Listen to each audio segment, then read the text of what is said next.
सकाळपासून टाइमपास करून मला थोडीशी लाज वाटली म्हणून म्हणलं चला आता आंघोळ करूया. आंघोळ केली, घरातली सगळी कामं आवरली आणि मी बसले टाइमपास करत, केसांशी खेळत.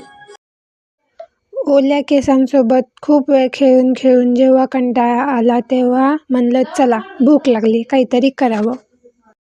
मग काय, चिरला कांदा, टमाटर आणि लिंबू आणि केली मी सुकी भेळ फरसाण आणि लाया घेऊन आणि बसले खात सोफ्यावर. या सगळ्यात दुपारचा टाइम झाला आणि मम्मी आली. मम्मीला ऑब्सेशन होते, आली की पहिली खिडकीला पळते. मला ते कोंडून जमतच नाही.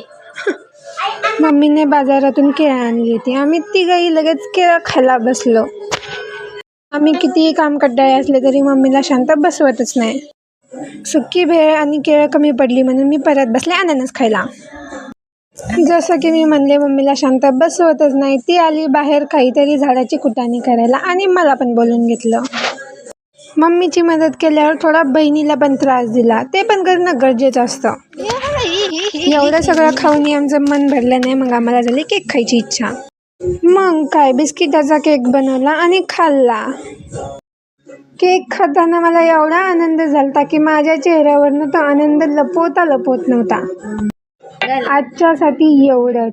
Don't forget to like, share and subscribe and don't forget to press the bell icon for my new videos.